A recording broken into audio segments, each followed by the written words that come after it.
പേവിഷബാധ എന്താണെന്ന് അറിയാവോ എല്ലാവർക്കും? നിങ്ങൾ ന്യൂസൊക്കെ വായിക്കുന്നുണ്ടല്ലോ. ഇപ്പം കുറേ കുട്ടികൾ, കുറേ കൊച്ചുങ്ങൾ പേവിഷബാധയായിട്ട് മരിച്ചായിരുന്നു. അറിഞ്ഞായിരുന്നോ? കഴിഞ്ഞ ദിവസം കൂടി ഒരു കുട്ടിക്ക് പേവിഷബാധയായിട്ട് മരിച്ചു.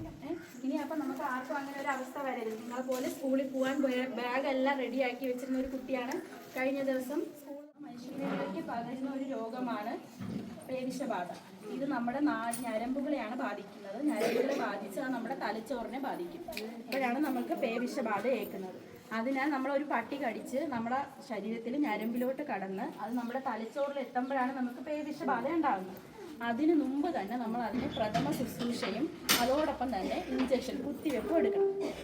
നിങ്ങൾക്ക് എല്ലാവർക്കും അറിയാമല്ലോ, വൈറസ് രോഗങ്ങൾക്ക് ചികിത്സയില്ല. നമ്മളിപ്പോൾ കൊറോണ വൈറസ്, ഡെങ്കിപ്പനി വരുത്തുന്ന വൈറസ്, ഇതിനൊന്നും വൈറസ് വരുത്തുന്ന ഒരു രോഗങ്ങൾക്കും നമ്മൾ ചികിത്സ കണ്ടുപിടിച്ചിട്ടില്ല.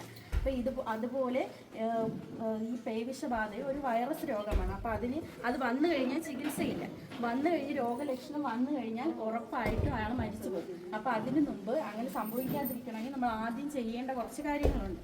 അത് നമ്മൾ തീർച്ചയായും ചെയ്യണം. ഇല്ലെങ്കിൽ നമുക്ക് ചികിത്സയില്ല. ഇതുവരെ ചികിത്സ കണ്ടുപിടിച്ചാൽ കീരി, മറ്റ് വന്യമൃഗങ്ങൾ, ഏത് മൃഗങ്ങളായാലും നമുക്ക് രോഗം ഉണ്ടാകും. പട്ടികൾ തന്നെ നക്കിയാലോ കടിച്ചാലോ മാന്തിയാലോ മതി.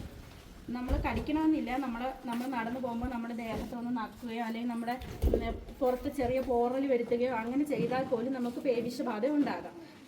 പിന്നെ നമ്മൾ ആദ്യം നമ്മളിപ്പോൾ നടന്ന് സ്കൂളിലോട്ട് വരുവാണ്, നമ്മളെ പെട്ടെന്ന് ഒരു പട്ടി നമ്മളെ വന്ന് നക്കി, നമ്മുടെ പുറകെ വന്ന് നമ്മളെ നക്കിയെന്ന് വെച്ചാൽ നമ്മൾ ഫസ്റ്റ് എന്ത് ചെയ്യണം? നമ്മൾ ഉടൻ തന്നെ അടുത്തൊരു വീട് എവിടെയെങ്കിലും കയറിയിട്ട് നന്നായിട്ട് സോപ്പ് ഉപയോഗിച്ച് കഴുകണം. സോപ്പും വെള്ളവും വെച്ച് 15 മിനിറ്റ് നന്നായിട്ട് കഴുകണം. അത് നമ്മൾ വേറൊരാൾ കഴുകുകയാണെന്നുണ്ടെങ്കിൽ അയാൾ കൃത്യമായും ഗ്ലൗസ് ഇട്ട് വേണം കഴുകാൻ. കയ്യുറ ഉപയോഗിക്കണം. അല്ലാത്ത കൈ വെച്ച് അത് ഉരച്ച് കഴുകാൻ പാടില്ല. ഇപ്പം നമ്മൾ കോവിഡ് സമയത്ത് നമ്മൾ എന്താ പറഞ്ഞു, നല്ലതായിട്ട് സോപ്പിട്ട് കൈ കഴുകാൻ പറഞ്ഞു. എന്തിനാണ്? ആ സോപ്പ് ആ വൈറസുകളെ നശിപ്പിച്ച് കളയും. അതുപോലെയാണ് റാബീസിൻ്റെ ഈ പേവിഷബാധയുടെ വൈറസ്. നമ്മൾ സോപ്പിട്ട് കഴുകുമ്പോൾ ഭൂരിഭാഗം വൈറസുകളും അപ്പോൾ തന്നെ നമുക്ക് നശിപ്പിക്കാൻ പറ്റും. എന്നിട്ട് ആ നശിപ്പിച്ച് കഴിഞ്ഞാൽ ബാക്കി കുറച്ച് ഭാഗം മാത്രമേ നമ്മുടെ ശരീരത്തിനുള്ളിലോട്ട് പ്രവേശിക്കുകയുള്ളൂ.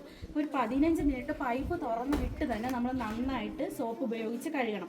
പക്ഷേ മുറിവ് അമർത്തി ഒരച്ച് കഴുകരുത്. മുറിവിലൊരു തുണിയും വെച്ച് നമ്മൾ കെട്ടരുത്. അമർത്തി പിടിക്കുകയും ചെയ്യരുത്. നമ്മൾ സോപ്പും വെള്ളവും വെച്ച് സാധാ കഴുകും പോലെ നന്നായിട്ട് കഴുകാൻ മാത്രമേ ചെയ്യാവൂ. ആ മുറിവിട്ട് ഒരയ്ക്കരുത്. ചെയ്യാൻ പോവുകയാണേ. അപ്പോൾ ഇതുപോലെ എല്ലാവരും ചെയ്യണം. പേവിഷബാധയുള്ള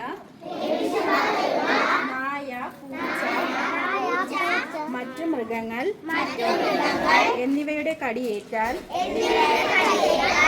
റാബീസ് രോഗം ഉണ്ടാകുമെന്നും റാബീസ് രോഗബാധ അതിമാരകമാണെന്നും ഞാൻ മനസ്സിലാക്കുന്നു. മൃഗപരിപാലനം, മൃഗങ്ങളുമായി സമ്പർക്കമുള്ള മറ്റ് ജോലികളിൽ ഏർപ്പെടുന്നവരും പേവിഷബാധയ്ക്കെതിരെ പ്രതിരോധ വാക്സിനുകൾ എടുക്കണമെന്ന് എനിക്കറിയാം.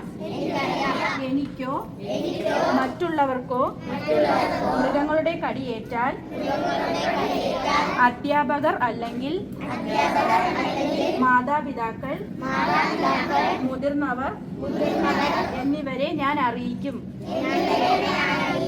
ഭക്ഷണാവശിഷ്ടങ്ങൾ, മറ്റു മാലിന്യങ്ങൾ എന്നിവ അലക്ഷ്യമായി വലിച്ചെറിഞ്ഞ്